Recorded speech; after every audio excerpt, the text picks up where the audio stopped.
The Last of Us Season 2 finale has landed, and it packs a powerful punch. Unlike Season 1, which told the full story of the first game, Season 2 only covers the beginning of The Last of Us Part 2. It focuses mainly on Ellie's 3 intense days in Seattle, setting up a huge shift for Season 3, Abby's story, picking up after Nora's death. Episode 7 picks up right where Episode 5 left off. After brutally killing Nora, Ellie returns to the theater and reunites with Dina and Jesse. Soon after, she and Jesse head out to look for Tommy. Along the way, Ellie gets a lead on Abby's location and decides to split from Jesse, a move that triggers the finale's tragic chain of events. Abby returns and the theater standoff.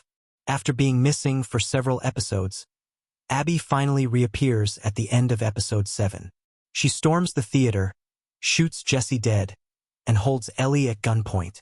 Just as the tension hits its peak, the screen cuts to black. A gunshot is heard, and the next thing we see is Abby walking through the WLF compound with the text, "Seattle Day 1." For game fans, this moment signals a major turning point. Season 3 will shift focus to Abby, mirroring the second game structure, where players first play as Ellie, then as Abby, reliving the same 3 days from a different point of view. Who got shot in the final scene? The HBO series adds a new twist, the gunshot after the cut to black. In the game, Abby doesn't shoot immediately. Instead, Lev wounds Tommy before Abby shoots him in the head. The show's quick gunshot is likely Jesse's death, aligning with the game's events. Tommy survives, at least for now, but he's in serious danger the next time we return to the theater. Dina's perspective shift on Joel. Dina's internal conflict becomes more visible after she learns the truth. Joel killed Abby's father.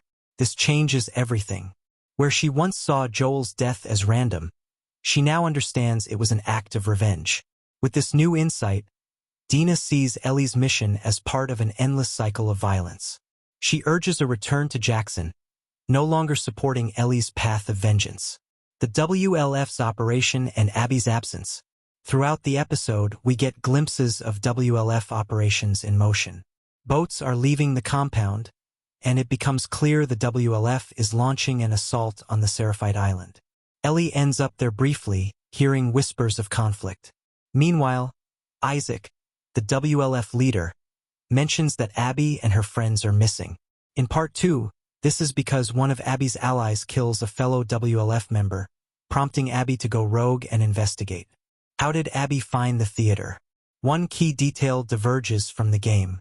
In Part 2, Abby finds a map Ellie left behind at the aquarium, marking the theater as her base. In the show, Ellie uses a map in the room but doesn't appear to leave it behind. This raises a mystery. How did Abby find them? This plot thread is likely to be addressed in Season 3. Comparing the ending to the game. The final moments of Season 2 closely mirror the game. From character beats to dialogue, the theater showdown is a near-perfect recreation. That said, there are a few notable changes. Ellie's trip to the aquarium is shorter, and she ends up on the Seraphite Island, a detour not present in the game. Even more striking is how Owen and Mel die. In the game, Ellie kills Mel intentionally.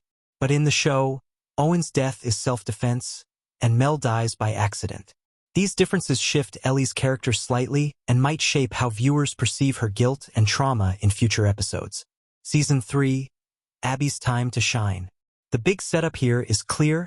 Season 3 will tell Abby's story.